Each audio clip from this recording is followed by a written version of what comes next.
I never made a call to Diddy. I got Diddy's number. Just hit him up. Yo, Diddy, what up? Never happened. He told me to take me shop. I looked at him like, what'd you just say? Woo. This is a tight one. And the winner is Eminem, the Eminem stuff. Wait, he didn't just spell the word rapper and leave out a P, did he? Yep. You guys don't need to worry about me getting revenge from Diddy. I've got 3 moves that make sure he'll never be able to come after me or my family. First, I personally reached out to the victims' legal teams. The real reason he's not getting out is those buried cases behind the scenes. I provided legal funding for 7 victims who had been silent for years and brought in the top criminal attorneys in the country.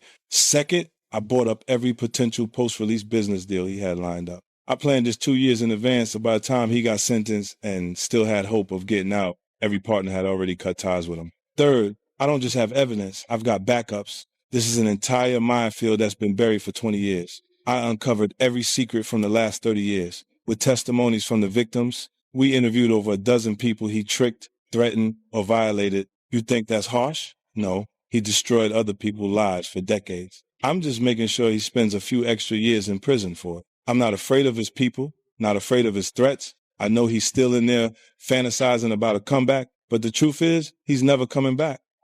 That's why I don't be going to them puffy parties. They can hug you from the front and the back at the same time. What the fuck you talking about? Look, if you're into that, I'm fine with it. To each song. I'm just saying this ain't my kind of party. I like it. It's uncomfortable. I think I belong in the girls' bathroom. Like that is good. The reason why their groups are so close is because all of them have a certain type of STD. I think they all got the alphabet. Now, bear with me, guys, because I'm not even trying to cap. I looked at it like this. You know they're not using condoms, right? So if you're in a party not using condoms, it ain't like you could catch something twice, right? You know, so if you already got something, it ain't like you can catch it again. So I believe, one of my theories is that these people at these Diddy parties were so close. I didn't participate. I also didn't go to those parties. Yeah. So a lot of the celebrity culture that you don't hear saying anything is because they participate. So was there a reason you never went to those parties back in the day? Obviously, I know what was going on there, but is there a reason you never did? I'm just not with all that. Like all of the stuff that he's doing, I'm not into that type of stuff. I'm just a little more, maybe. For decades, hip-hop has been fueled by outsized personalities, bitter rivalries, and secrets that eventually surface under public scrutiny. Few feuds have lingered as long or played out as visibly as the uneasy relationship between 50 Cent and Sean Diddy Combs. What began as quiet competition between 2 New York power players gradually evolved into nearly 20 years of open hostility, with 50 Cent repeatedly taking public shots at Diddy whenever the opportunity presented itself. In recent years, however, this conflict has escalated far beyond jokes and online trolling. 50 Cent has openly suggested that he possesses insider knowledge about what allegedly took place at Diddy's infamous private parties. According to his claims, multiple high-profile celebrities were involved, and his remarks sent shockwaves through the music industry. These statements reignited long-standing tensions and ignited widespread debate, pulling old rumors back into the spotlight. This breakdown explores how the feud began, what 50 Cent has hinted about Diddy's lavish and secretive lifestyle, and how he ultimately pointed toward a list of celebrities rumored to have attended those exclusive gatherings. The roots of the conflict stretch back to the early 2000s. At the time, 50 Cent was recovering from being shot 9 times and had just been dropped by his record label. Fighting to stay afloat, he turned to ghostwriting to survive. Years later, 50 revealed that one of his ghostwritten verses was performed by Diddy on G-Dep's track Let's Get It. While the two never formally collaborated, this indirect connection placed them within the same. And you're living after being shot 9 times. I don't know what the criteria are for street credibility. Or That's if there's something that creates more merit for you. I looked at that experience as something that was unfortunate that I had to. I forget, why did the guy shoot you 9 times? Was it drugs or something? It was paid to do it. He was paid to do it. Yeah. Who would want to shoot you? Why were you targeted? You're such a good guy. It's my past. It was a drug thing, no, like a business thing? Karma. Karma. Explain to me again why this guy was hired to shoot you 9 times. Well, he was paid because someone, felt like that I would potentially do something to them if they kept going in the direction that they were going. Man, you are tough. What are you talking about? The fact that somebody put out a hit on him because he was going to f somebody up. What kind of shit is that? That's crazy. But what is this all over?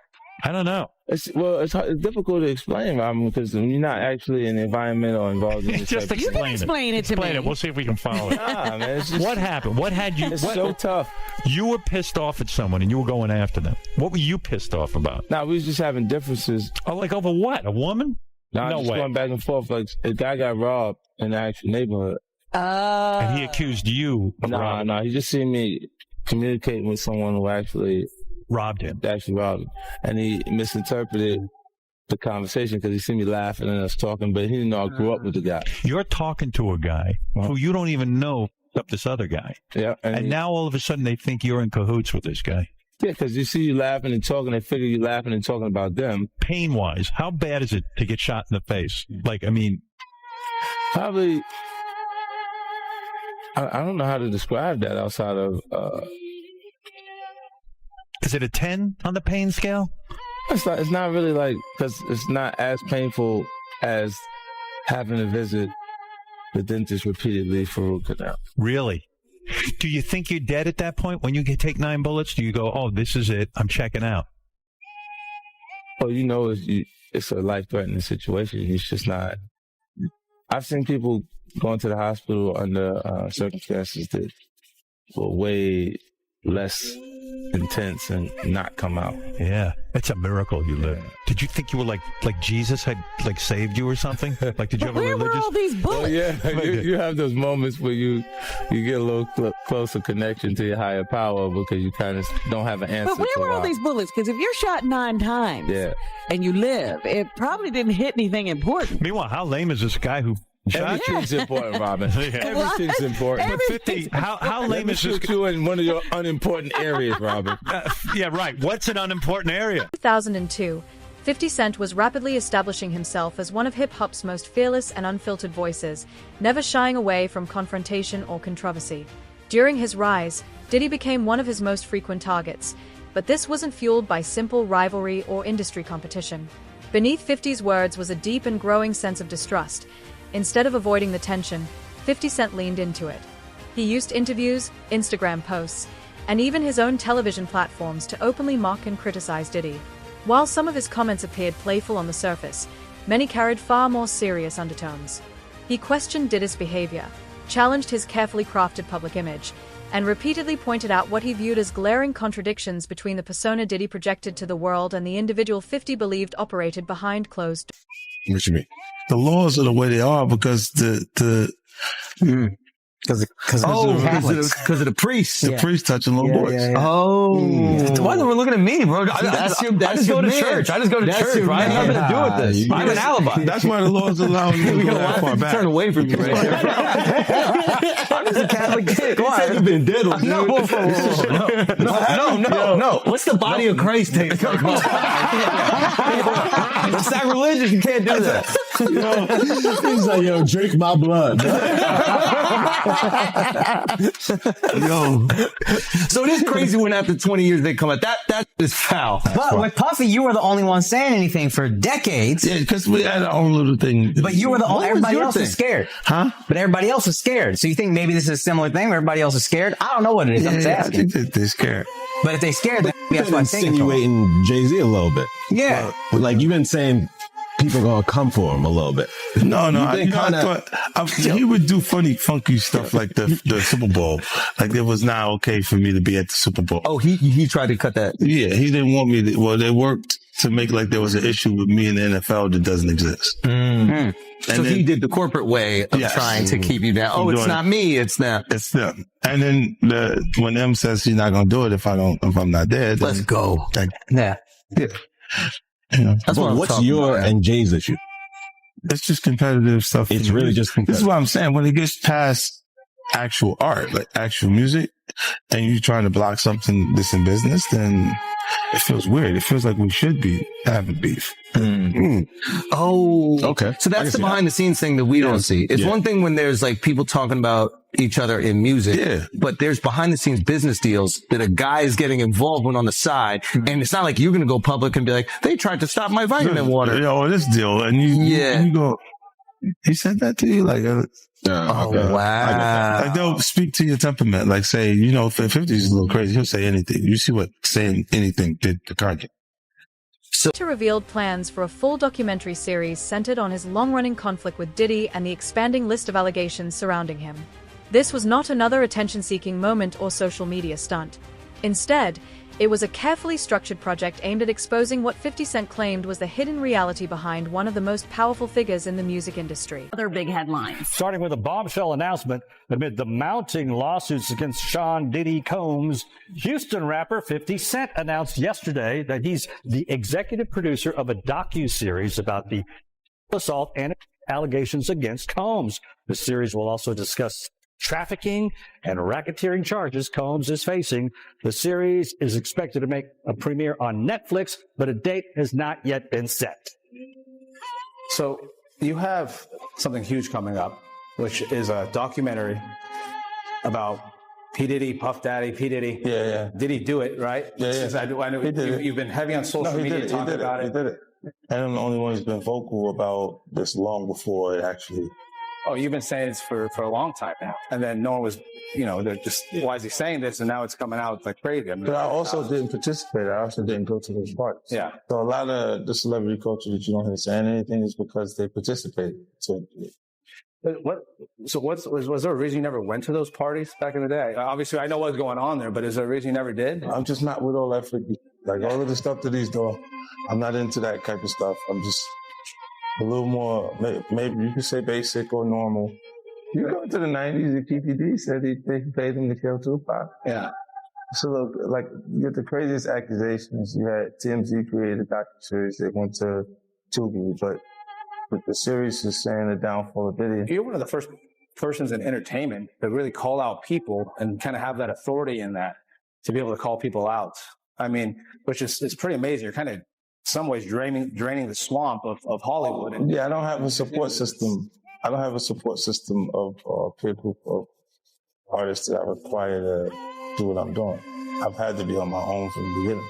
So I don't necessarily have a responsibility to behave a certain way, according to them.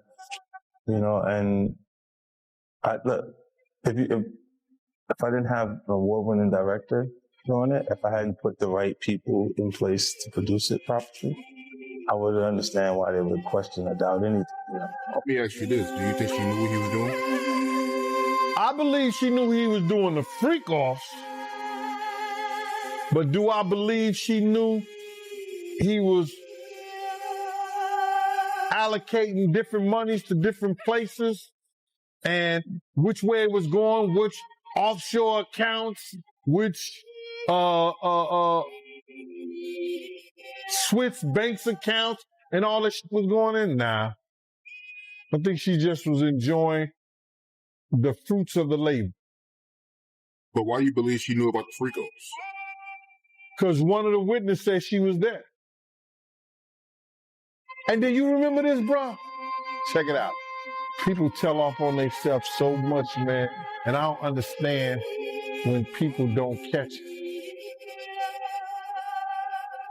Diddy has said this. He said, when I give a party, I have to have an ambulance outside of the house. Paramedics ready.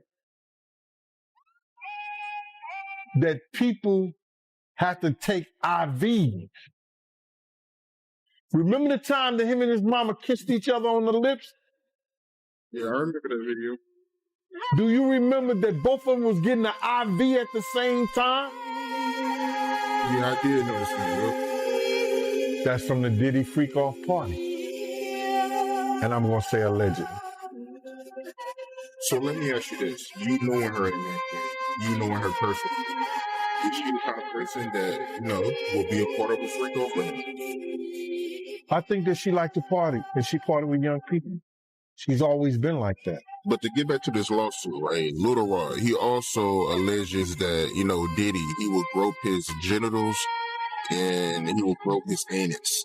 My man, I didn't understand that one right now because his anus is your asshole. His genitals is his nut. So I guess he had to be naked when Puff was doing that. Where was he at? What was he doing? Because he said that they never had. So if you read it in the thing, they never had. He made claims that they never had. But how would he grope your anus? Your asshole? How would he play with your genitals? Yeah, it don't make sense. I mean, it don't make sense. How you wake up butt the F naked with two other men in the bed with Diddy and nothing happened? I think he was just trying to save face, man. But do you think it's a possibility that he meant that, Diddy will grope his, butt, instead of anus? I mean, because I'm trying to figure out how does that work, somebody groping your anus. You're going to say your butt. The lawyer would say, what do you mean? He would say, my butt cheeks. There's a such thing called butt cheeks. Your two cheeks. He said anus. The anus is the asshole. How did he get that far? Lil Rod, you gotta say no to Diddy something. No, that shit ain't funny, man. But you gotta say no. So from you reading the lawsuit, right, you feel like he had relations with Diddy? When me being a former investigator, I think Lil Rod was trying to save face on certain things, that he had somewhat of a relationship, or he was doing some things with Diddy that he didn't want to really come out in that fashion.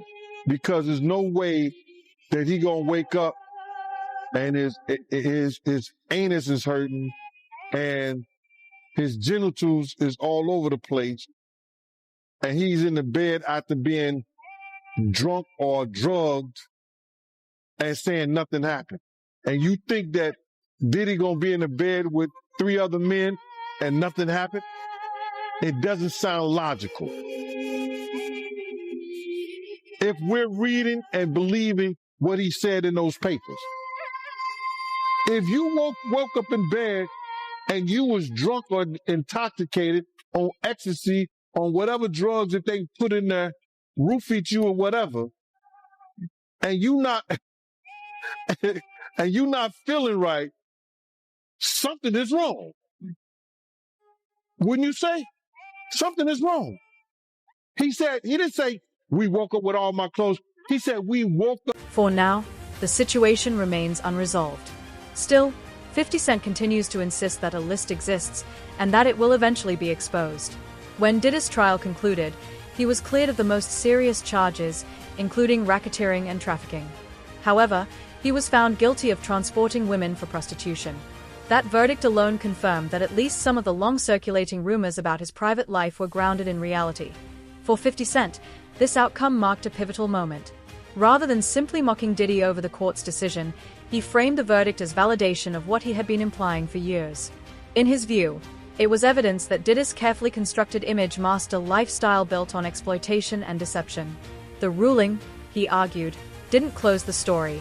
It reinforced his belief. Experience during the assault has had lasting effects on my body, causing ongoing health problems and complications.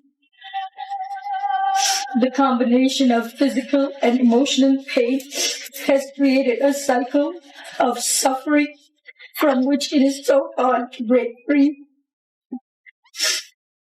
I want to continue on this journey towards recovery and healing. I'm glad that he is locked. Now part of the public record, dismissing his warnings as baseless attacks became increasingly difficult.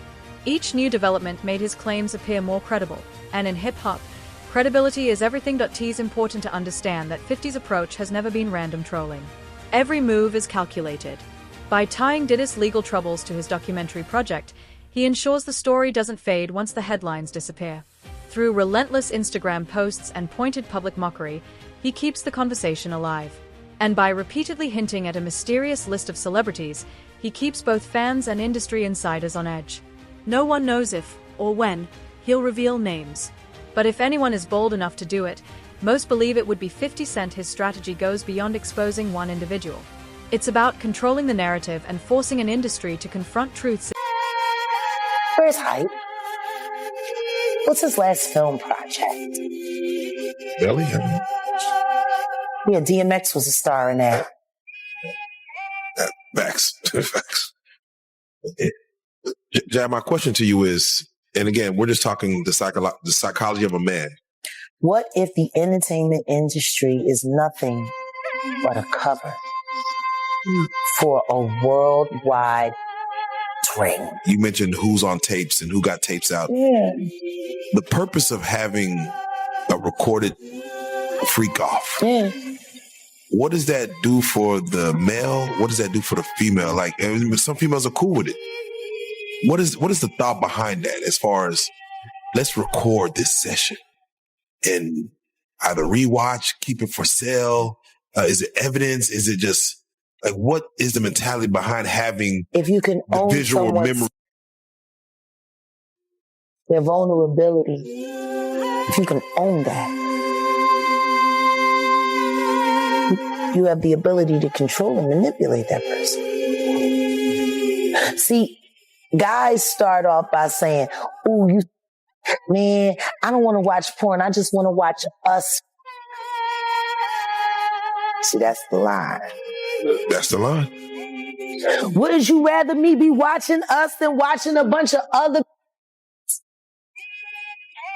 See, the finesse, that fluff. Do you really want me watching anybody else but you? I could look at you all day. Vanity. See, make her feel special. Make her feel like she's the only, the object. Meanwhile, this is sitting here thinking, so her daddy works at Sony and I need such and such as contract ended.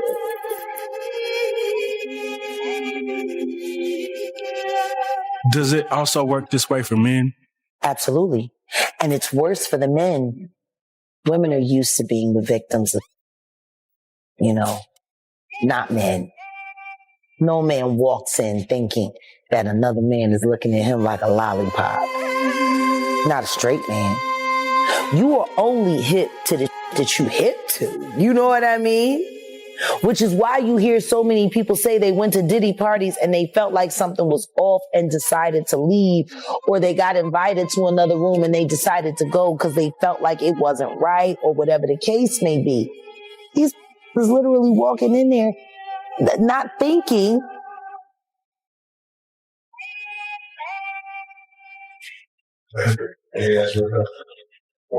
Seriously, may have buried for decades. The public watches closely, dissecting every post and comment. Social media erupts each time he cracks a joke or drops another cryptic hint. Many fans are convinced he knows far more than he's willing to say, and they are waiting for the moment he finally says it all. Inside the industry, however, the reaction has been very different. Most celebrities have chosen silence. Few are willing to risk angering powerful allies or exposing themselves if they were ever connected to those private events. That silence speaks volumes and only adds weight to 50's claims. If there were truly nothing to hide, why haven't more people come forward to deny it? For many in the music business, staying quiet is the safest option. Diddy still holds influence, deep connections, and loyal supporters willing to defend him. Speaking out could mean career suicide. But 50 Cent isn't built like most people. He has long since expanded beyond music, building empires in film, television, business, and real estate. He doesn't rely on industry approval. He doesn't need permission to speak. And that independence is exactly what allows him to be louder, bolder,